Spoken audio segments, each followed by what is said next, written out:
Hello students, last class में हमने atoms and molecules के कुछ फॉर्मूले पढ़ लिए थे और उन्हीं फॉर्मूले के ऊपर बेस्ड न्यूमेरिकल्स हम लोगों को आज की क्लास में करने हैं। ओके, तो जो न्यूमेरिकल है वो मैंने ऑलरेडी एक लिख दिया है आपके सामने। This is calculate the molar mass of HNO3। मतलब हमको यहाँ पर HNO3 का मोलर मास कैलकुलेट करना है, राइट। HNO3 क्या होता है? HNO3 is nitric acid. Is it okay? इसका नाम आपको याद रखना है, दिस इज नाइट्रिक एसिड। और इस नाइट्रिक एसिड का आपको क्या कैलकुलेट करना है? मोलर मास। देखिए, लास्ट क्लासेस में हमने इन फॉर्मूले ये जो जैसे केमिकल फार्मूला है नाइट्रिक एसिड का, तो लास्ट क्लासेस में हमने इनके मॉलिक्यूलर मास निकालना सीखा था। क्या सीखा था हमने? Molecular mass. अब आज की क्लास में हमने एक नया वर्ड देख लिया कि हमको क्या कैलकुलेट करना है, इसका मोलर मास कैलकुलेट करना है। तो is there any difference between the molecular mass and molar mass? Yes, there is a difference. क्या डिफरेंस है? जब आप मॉलिक्यूलर मास कैलकुलेट करते हैं तो मॉलिक्यूलर मास यूनिट्स में कैलकुलेट किया जाता है और आज की क्लास में हमको कैलकुलेट करना है मोलर मास। बहुत ध्यान से सुनिएगा, पहले बताई हुई बात है, दोबारा आपको रिमाइंड करवा रही हूँ मैं। ये जो मोलर मास है, ये molar mass is exactly equal to gram atomic mass. मतलब बात यह है कि when atomic mass is represented in grams then it is known as molar mass. तो फिर उसको क्या बोला जाता है? मोलर मास बोला जाता है। Is it okay? And similarly if we talk about the molecules, अगर मॉलिक्यूल्स के बारे में बात की जाए तो ग्राम मॉलिक्यूलर मास को, कौन से मास को? ग्राम मॉलिक्यूलर मास को क्या बोला जाता है? मोलर मास। मतलब बात इतनी सी है कि चाहे एटॉमिक मास की कैलकुलेशन हो रही हो चाहे मॉलिक्यूलर मास की, दोनों के लिए ही हम ये वर्ड मोलर मास काम में ले सकते हैं, but the condition is this that it should be denoted in grams. किस में डिनोट करना है हमें? इसे ग्राम्स में डिनोट करना है, राइट। तो चलिए हम मोलर मास कैलकुलेट करते हैं नाइट्रिक एसिड का। नाइट्रिक एसिड का मोलर मास कैलकुलेट करने के लिए हमें एटॉमिक मासेस पता होने चाहिए। किस किस के पता होने चाहिए? एक तो हमें एटॉमिक मास पता होना चाहिए हाइड्रोजन का। पता है आपको हाइड्रोजन का एटॉमिक मास? आई होप आपको पता होगा, दिस इज 1 यूनिट। और अगर मैं आपसे बोलूं कि क्या आपको हाइड्रोजन का ग्राम एटॉमिक मास पता है, तो जरा ध्यान से देखेंगे। If we talk about the gram atomic mass then this unit should be replaced by grams. Unit की जगह आपको क्या लगा देना है? ग्राम्स लगा देना है। Is it okay? कार्बन की ज़रूरत नहीं है यहाँ पर। नेक्स्ट जो रिक्वायरमेंट है वो है नाइट्रोजन की। अगर आपको ग्राम मॉलिक्यूलर मास कैलकुलेट करना है, हमें यहाँ पर इसका क्या कैलकुलेट करना है? Gram molecular mass. Gram molecular mass is same as that of the molar mass. Is it okay? So we need to use the gram atomic masses, not atomic masses. याद है ना डिफरेंस एटॉमिक मास और ग्राम atomic मास के बीच में?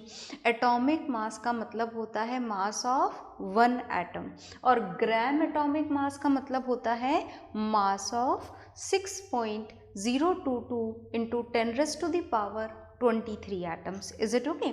तो देखिएगा, nitrogen के 1 मोल का जो मास होता है वो कितना होता है? 14 ग्राम्स। ऑक्सीजन के 1 मोल का जो मास होता है वो कितना होता है? वो होता है 16 ग्राम्स। आ गई बात समझ में? तो ये एटॉमिक मासेस हैं, not atomic masses, they are the gram atomic masses. तो अब हम मोलर मास मतलब ग्राम मॉलिक्यूलर मास कैलकुलेट करने जा रहे हैं। किसका? नाइट्रिक एसिड का। तो चलिए कैलकुलेट कर लेते हैं, देखिएगा ध्यान से। Now what we are going to do now we are going to calculate the molar mass. किसका मोलर मास आप कैलकुलेट करने जा रहे हैं? मोलर मास ऑफ HNO3, नाम बता दिया है मैंने आपको इसका। HNO3 is nitric acid. Is it okay? तो चलिए कैलकुलेट करते हैं। HNO3, that means how many atoms of hydrogen are here? Only one. That means one atom of hydrogen has to be multiplied with the gram atomic mass of hydrogen, which is 1 gram. ठीक है, तो ये किसका department complete हो गया है? Hydrogen का department. Now we have to write it for nitrogen. Nitrogen के देखिए कितने एटम्स हैं यहाँ पर? Only one. It is here in front of you. Is it okay? And what is the gram atomic mass of nitrogen? Gram atomic mass of nitrogen is 14 grams. So the department of nitrogen is also done. And now we have to write it for oxygen. तो चलिए oxygen के लिए भी लिख लेते हैं। Oxygen के कितने एटम्स हमको यहाँ पर दिखाई दे रहे हैं? 3 atoms of oxygen. So this 3 has to be multiplied with 16 and the department of oxygen is also done. And now we have to add them all. तो सारों को ऐड कर देते हैं। चलिए जल्दी से ऐड कर देते हैं। This 1 into 1 is 1 gram plus 1 into 14 is 14 gram plus 3 into 16 is 48 grams. Is it okay? तो क्या अब आप इनको सम कर सकते हैं, टोटल कर सकते हैं? बिल्कुल कर सकते हैं। तो चलिए एक बार साइड में हम रफ कैलकुलेशन में ऐड कर लेते हैं। सबसे पहले करना है 48, then 14 plus 1 this is 15, 8 plus 5 हो जाएगा 13 और ये 1 हो गया carry, and 4 and 5 and 6 this is 63। तो आपका आंसर आ गया 63 grams. What is the 63 grams? 63 grams is the molar mass of nitric acid, molar mass of HNO3। ये आ गया हमारा आंसर। डिफरेंस समझ में आया ना आपको? अगर आपसे बोला जाता कि calculate the molecular mass of nitric acid तो आपका आंसर होता 63 यूनिट्स, पर आपसे बोला गया है calculate the molar mass of HNO3 तो आपका आंसर आया 63 grams. So whatever is there in front of you, you note it down in your register. This is a question of your NCERT book. Question I have mentioned, this is question number 6, part E it is. So you note it down and you have to try the remaining questions of this particular type at your home, and after this you have to note it down first, then after we will solve some more question which are related with the formula which we have done in the last class, right? So note it down, okay?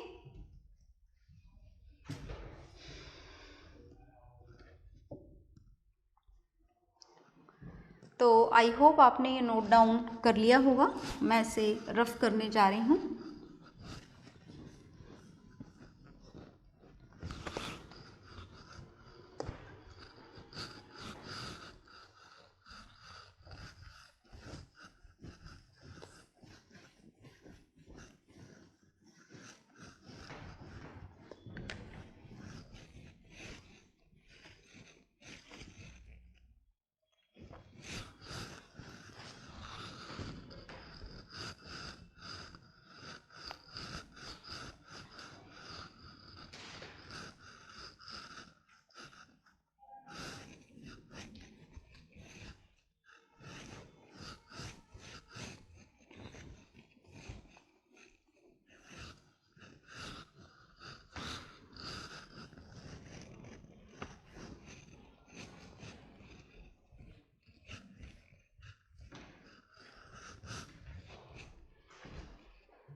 हाँ जी, तो I am having your NCERT book with me and now we are going to solve the next question. देखिएगा ध्यान से, हम question number 7th solve करने जा रहे हैं and this question number 7th is, मैं आपको इस 7th क्वेश्चन का पार्ट 2 बताती हूँ, that is quite different. Question 7th का पार्ट B हम सॉल्व करने जा रहे हैं And according to this question, the thing which has to be solved is, what is the mass of 4 moles of aluminium atoms? 4 moles of aluminium atoms.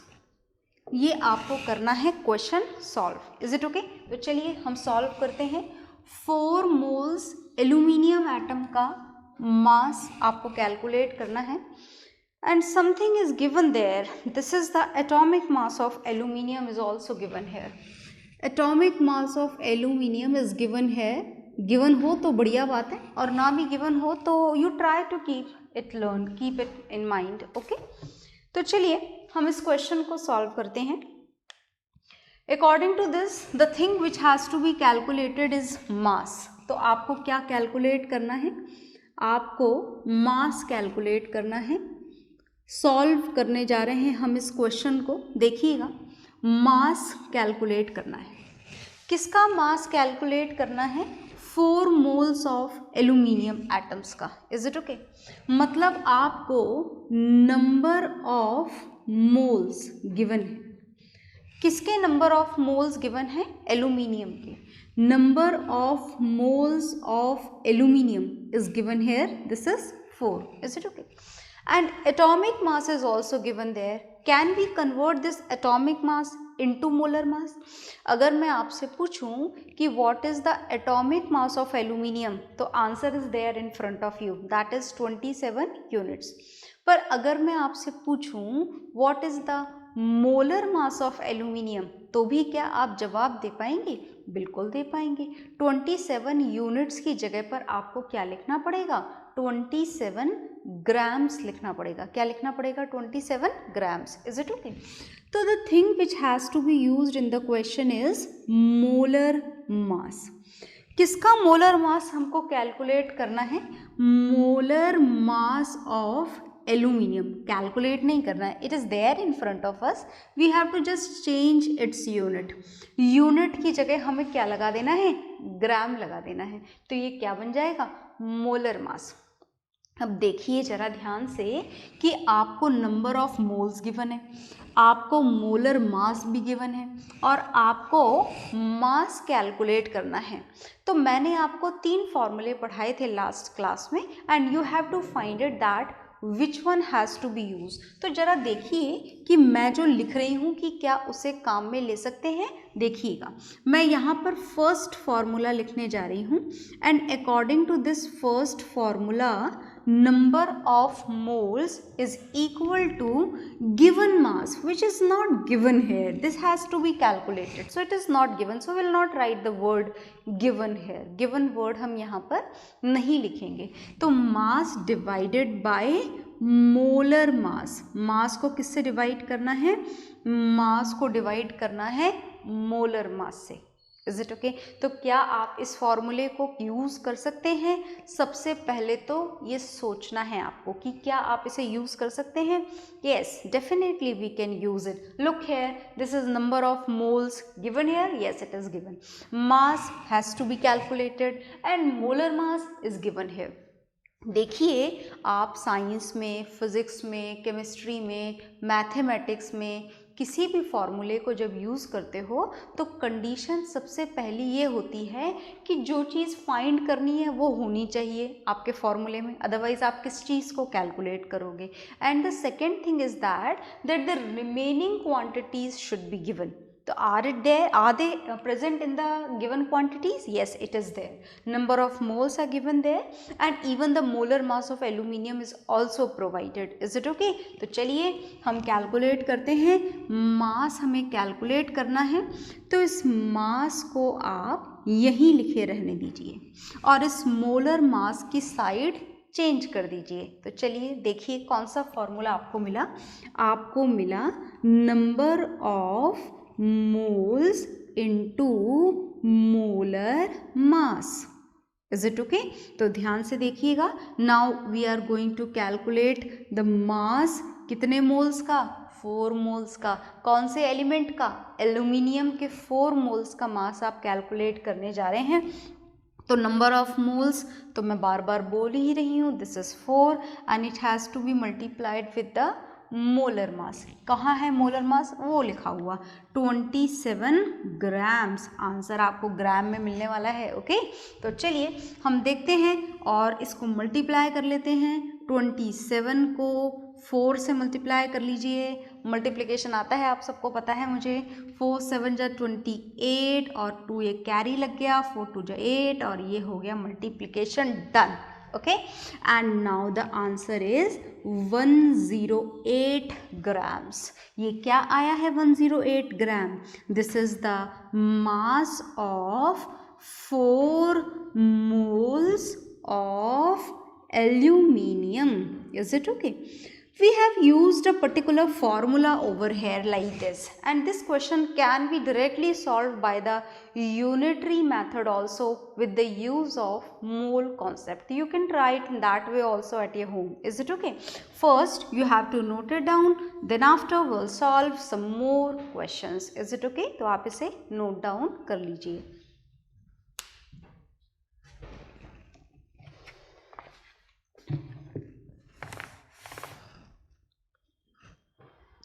तो I hope आपने ये note down कर लिया होगा।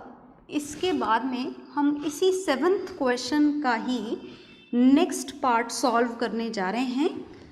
और नेक्स्ट पार्ट देखिएगा ध्यान से कैसे सॉल्व करना है। देखो मैंने बोल दिया कि 7th क्वेश्चन का नेक्स्ट पार्ट सॉल्व करने जा रहे हैं, तो I hope the books are open with you and this is 7th part C. हम 7th का पार्ट सी सॉल्व करने जा रहे हैं। तो जब तक मैं रफ कर रही हूँ, अगर आप उससे पहले कर लें तो बड़ा मज़ा आएगा। जल्दी से कर लीजिए आप try. Is it okay? Then match the answer with the solve part from the board. Okay, तो आपको मज़ा जो है पढ़ने में वो ज़्यादा आने वाला है अगर आप इसे मेरे बताने से पहले कर लेते हैं तो।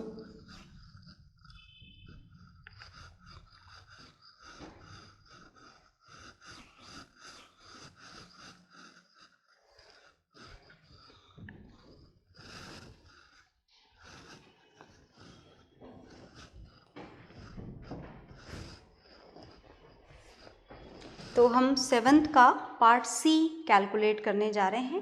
अकॉर्डिंग टू दिस क्या कैलकुलेट करना है हमें कैलकुलेट करना है व्हाट इज द मास। दोबारा से मास कैलकुलेट करना है। और किसका कैलकुलेट करना है?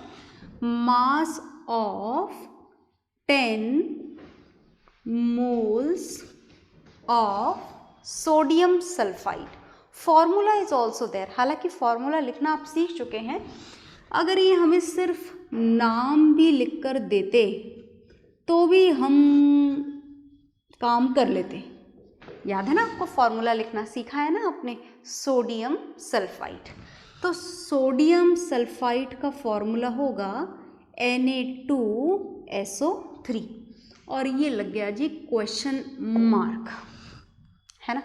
मैं आपको एटॉमिक मासेस यहाँ पर लिखकर बता देती हूँ। Atomic mass of sodium is 23 और अगर ग्राम लगा देंगे तो ये क्या बन जाएगा? ग्राम एटॉमिक मास, या फिर आप इसे क्या बोल सकते हैं? Molar mass. तो अब ये ग्राम लग चुका है, मतलब या तो आप इसे सोडियम का ग्राम एटॉमिक मास बोलेंगे या फिर आप इसे सोडियम का मोलर मास बोलेंगे। ठीक है, सोडियम के बाद में हम लिखते हैं सल्फर के लिए, एंड सल्फर का मोलर मास कितना है? 32 ग्राम्स। और ऑक्सीजन का मोलर मास कितना है? 16 ग्राम्स। ये सब रिक्वायर्ड है इस क्वेश्चन का। मैं बुक रख देती हूँ, then we will solve this question. Okay, चलिए रेडी है सॉल्व करने के लिए। मैंने बोला था मुझसे पहले करेंगे तो ज़्यादा मज़ा आएगा। तो अगर आप कर चुके हैं तो बहुत बढ़िया बात है, सिर्फ आंसर वेरीफाई करिए। ओके, और नहीं कर चुके हैं तो देखिए कि कैसे सॉल्व करना है। ओके, तो कैलकुलेट क्या करना है? व्हाट इज द मास। तो whatever the thing which are given which has to be calculated we have to note them all। तो हमें जो चीज़ कैलकुलेट करनी है वो कैलकुलेट करनी है मास। किसका मास? 10 मोल्स का, मतलब number of moles are also given here. How many moles are given here? 10 moles are given here. कितने moles given है? 10 moles. और क्या दे रखा है वहाँ पर? किसके नंबर ऑफ मोल्स पता लगाने हैं? मास किसका कैलकुलेट करना है? सोडियम सल्फाइड का. तो अब क्वेश्चन ये है कि मास हमें कैलकुलेट करना है, नंबर ऑफ मोल्स हमको प्रोवाइडेड हैं, सोडियम सल्फाइड का मोलर मास आपको पता है क्या? देखिए जरा ध्यान से, आपको molar mass of sodium sulphide अगर पता हो तो हम डायरेक्टली फॉर्मूला यूज़ कर लेंगे. कौन सा फॉर्मूला यूज़ करेंगे आप? वही जो अभी लास्ट क्वेश्चन में आपने यूज़ करा था, according to which number of moles is equal to given mass, which is not given here, so will not write the word given here, mass divided by molar mass. किसका molar मास? जिसके लिए calculation करनी है. किसके लिए करनी है calculation? Sodium sulphide के लिए, Na2SO3 के लिए. Is it okay? तो चलिए हमें इस मास की कैलकुलेशन करनी है. नंबर ऑफ मोल्स हमें पता है, पर सोडियम सल्फाइड का मोलर मास हमको पता नहीं है. तो सोडियम सल्फाइड का मोलर मास कैलकुलेट तो कर सकते हैं ना. नहीं पता तो क्या हुआ, कैलकुलेशन कैन बी डन. तो each and every value is there in front of you, otherwise it is also given there in your NCERT book, in the video it is already taught to you, so we can use the values from there also. Okay, तो sodium sulphide के molar mass की calculation होने जा रही है. देखिएगा ध्यान से, this is how many atoms of sodium? 2. तो 2 has to be multiplied with 23 grams. The work is done. For which atom? Sodium. Now it has to be written for sulfur. And how many atoms of sulfur are here? Only 1. Is it okay? And what is the molar mass of sulfur? This is 32 grams. So the work is again done for the sulfur. And now we have to solve it for oxygen. So for oxygen this is 3. How many atoms of oxygen are here? 3. So 3 has to be multiplied with 16 grams. Okay, हो गए तीनों atoms. देख लीजिए, sodium, sulphur, oxygen, all 3 are done. तो चलिए हम calculation करते हैं. 2 into 23 हो जाएगा 46 प्लस 32 प्लस 48. अब आप इन तीनों को ऐड कर दीजिए रफ में, एडिशन भी कर दीजिए. 46 प्लस 32 प्लस 48, तो 8 प्लस 2 10 और 10 प्लस 6 16. तो ये 6 आ गया यहाँ और 1 यहाँ कैरी लग गया. 4 प्लस 3 7, 7 प्लस 4 11, 11 प्लस 1 12. तो ये आया आपका molar mass of sodium sulphide. Don't get confused, it is till here. Is it okay? So 126 gram is the molar mass of sodium sulfide, right? And now we are going to start the calculation for the question.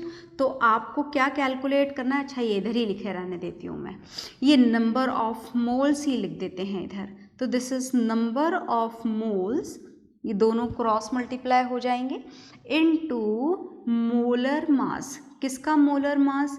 Molar mass of sodium sulphide. इससे किसकी calculation हो जाएगी? मास की. तो आगे देखिएगा, number of moles कितने हैं यहाँ पर? 10. Molar mass of sodium sulphide कितना कैलकुलेट कर चुके हैं आप? 126 grams, right, is equal to mass. Is it okay? तो क्या आप मल्टीप्लाई कर सकते हैं? बहुत ही आसान मल्टीप्लिकेशन है ये, तो सिर्फ 0 लगा देना है. तो 1260 ग्राम्स. ये किसका मास आ गया आपका? ये आ गया मास of 10 moles of sodium sulphide. Is it okay? तो in this way the molar masses or whatever the masses are there which has to be calculated can be solved by using the same formula, and again I am telling you this can also be done by the use of unitary method with the help of mole concept. Is it okay? So whatever is there in front of you, you have to note it down. आप कर चुके हैं अगर पहले से ही तो बहुत बढ़िया बात है, चेक करेंगे, और अगर नहीं करा है तो नोट डाउन करेंगे, नोट डाउन ज़रूर करेंगे. ओके